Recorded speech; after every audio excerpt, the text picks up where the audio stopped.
Hello and welcome to the New England Job Show, a show produced by job seekers for job seekers. Today we go back to the all-important questions around your finances, 401k and other very important issues that you have to deal with when you get laid off. Our very own Kristen Silk today has a guest who's going to talk us through this whole scenario, and so I'm going to hand it over right now to Kristen.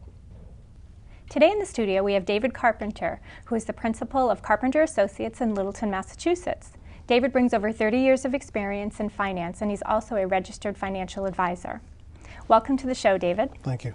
You're here today to help us understand the complex subject of retirement savings plans and college savings plans to be better prepared to decide what to do with anything with these types of accounts. So David, help us understand. Someone finds themselves out of work. They've got bills to pay. They happen to have a 401k from their prior employer. How does somebody decide what to do with that? Okay, well, I guess when you find yourself in a situation where you need, say, $10,000 to pay off a credit card bill or something like that, you can access your 401k. The question is that a smart thing to do? Because a lot of times people don't realize how much it takes to get $10,000 out of your 401k once you close the tax year. Mm-hmm. So someone at the 25% tax bracket would need to take out $16,000, almost $17,000 from their 401k to net $10,000. So it's a pretty poor option when alternatives such as a home equity line, if you have one already in place, and you have the capability to draw on that. Right now interest rates are so low that you can borrow at 4%. And so after a whole year, you would have only spent $400 rather than spend almost $7,000 on taxes. So there's a 10% penalty to pull money out, and all the money is taxable to the extent that you made pre-tax contributions originally. So. Okay. Then tell us about the different options that somebody would have. Say they didn't decide to go with necessarily taking the money out, but start from scratch. I'm now out of the company. I have a 401k. What are my options? Well, of course, you can leave it there. You don't. There's no pressure to move it. At 70 and a half, they'll contact you because you need to take a minimum distribution from that plan. But there's no real rush to do anything with it. So don't feel like you have to move that within a time frame that's very short. What might the benefit be of leaving it? Any benefits of leaving it there? Not really. You can leave it there just because you're job searching or doing whatever you need to do right now. A lot of people are concerned about where the market is right now. Mm-hmm. And if you move that to another plan, either your new company plan or your IRA, you're going to be out of the market for some period of time. So you could be out and miss the next 10% down if that happens, and in which case you have a check that you're waiting for and it didn't lose any money. Or it could be the other way, whereas the last month the market was up somewhere around 25%, and so you would have missed that while you were waiting for your check to get deposited. So that's probably the one thing to consider is if your 401k is currently all in the market and you've had this big drop, is this the time to kind of move that to cash, move it over to your IRA, and then reinvest it? So you're saying that people would be selling securities if they took a distribution? Right. Yeah, because the 401k always needs to be rolled over in the form of a wire transfer or a check. So you're going to liquidate your account, which a lot of people aren't excited about right now.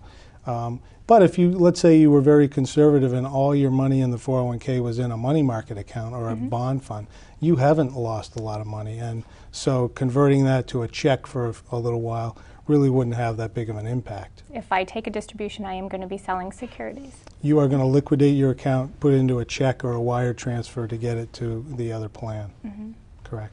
So you can leave it there. The other option is when you get a new job, you could roll it over to their 401k plan. Again, you're always restricted with 401k plans by whatever options are in there for investment options. So some plans have a lot of options and you can fully diversify your portfolio. Others have only a few really good funds. And so you have to consider that because your other alternative is to roll it into an IRA. And if you do that, you have unlimited choices in terms of what you can invest in. So I feel that that's a better answer because of the more investment choices you have, the better you can diversify your portfolio. There is a slight difference between a qualified plan or a 401k plan and an IRA in terms of creditor protection, but if you have those issues, then you might want to leave it in a 401k. It's a little stronger creditor protection in a 401k than there is in an IRA. And can you explain that a little more? If somebody were to have a creditor, they're not able to attach a 401k. Right. Who is able to attach a 401k? So 401k, you really have federal guidance in terms of what bankruptcy would create if there was any attachment available to that. An IRA has state law. So the state law may be as strong as the federal law, but in some cases it's not as strong. And so an IRA sometimes can be reached into in a bankruptcy. And as you said, going into the IRA had numerous investment options, so maybe that's what someone may want to think about if that's what's important to them, kind of compare the different options that were in the new 401k plan versus the unlimited in an IRA. Right. You can always wait till you get the pamphlet on the new 401k and see if that's where you want. Generally, I'm an advocate of trying to consolidate things, but not in the case where you'd limit your choices in a 401k. The only good thing about bringing it to a 401k is that you can borrow against it. So if you rolled your old 401k to your new 401k, you could borrow against that, although I'm not a big advocate of borrowing against your 401k either. And how does that work for somebody to borrow against their 401k? Generally, some plans don't even allow it, but it's plan by plan. But if you wanted to borrow against it, generally it's 50% of the value that you can borrow, and usually it's a payroll deduction that you pay it back through. As far as rolling it over to an IRA, can you explain the differences maybe in fees that someone might experience between leaving it in a 401k versus rolling it over to an IRA? It all depends on where it is. So a lot of 401ks have hidden fees in them in terms of there's an expense ratio in the mutual fund. Sometimes, say, an insurance company-run plan has units instead of shares, and in that unit there is some fees that are taken to pay for the plan. Your IRA, generally, you're only going to have the mutual fund fees. You're going to buy the shares of the mutual fund, and there may be a annual amount that's a maintenance charge, but generally those are pretty low, $25 a year or something like that. What if we decided, okay, I really need to use some of the money, that last option? The last option to use it. Well, we talked a little bit about how costly that is. So you do have 60 days. So I wouldn't advocate, trying to have this, you tip the hourglass and you have 60 days to roll over from the day you get the check to put it back in. If you take a distribution out of your 401k, they will withhold 20% federal tax. So let's say you had $10,000. You'd get a check for $8,000 and $2,000 went to the Internal Revenue Service in anticipation of your final tax at the end of the year, depending on all the different things that go into your tax return. So they're only withholding 20% because they're trying to take some of it up front so you don't have a huge surprise at the end. That $8,000 you could use to live on for 60 days, but then even if you put the $8,000 back into an IRA, if you found $8,000 or you got a job or you borrowed even from your home equity line to put the $8,000 back into an IRA, you still have the $2,000 that's federal tax withheld that you will get taxed on. So you effectively have a $2,000 income number with $2,000 withheld. So if you really want to complete the rollover, you have to put all the money that was in the account before the withdrawal into the IRA in order to not have any taxable event on that. And if someone's really in a position where they're really needing money, I would say, take 1 month. If you really need some money, take 1 month's worth of bills. Do your bills and say, I need $2,500 this month, and take that out, rather than take out a huge chunk and then find a job the next week and go, oh boy, now I got to do something. Now, David, expand on the taxation for me. I had some experience working in the 401k industry, and I used to talk to people every April who would call to say they've taken a distribution and the taxation that really happens in the end was nothing like what they thought it was up front. The 20% withholding that you mentioned earlier, that percentage is irrelevant. You know, you can adjust your withholdings by claiming more exemptions and have less tax withheld. Here, the federal government just said, we're going to withhold 20%. That 20% needs to cover more than one thing. You're going to have tax, so if you're at the 25% tax bracket, and that $10,000 example, you're going to actually pay $2,500 in federal tax on the income. So you missed by $500 already. There's also a 10% penalty if you don't meet one of the exclusions. So you're behind the eight ball by $1,500 in that scenario. So that's where the surprises happen. You know, people go through, you know, they say, well, I had tax withheld, so I'm all set. And that's not generally the case. It'd be a miracle if the withholding matched your tax liability at the end of the year. Now take me through, if somebody had taken a distribution that the amount was enough to put them into a different tax bracket for the year. How does that work? Yeah, generally, so, you know, all your income is, you know, piled on top of each other. So, you know, if you got a job after you took this and you were at, the, say, the, you know, above a 25% bracket, then the tax answer just gets worse.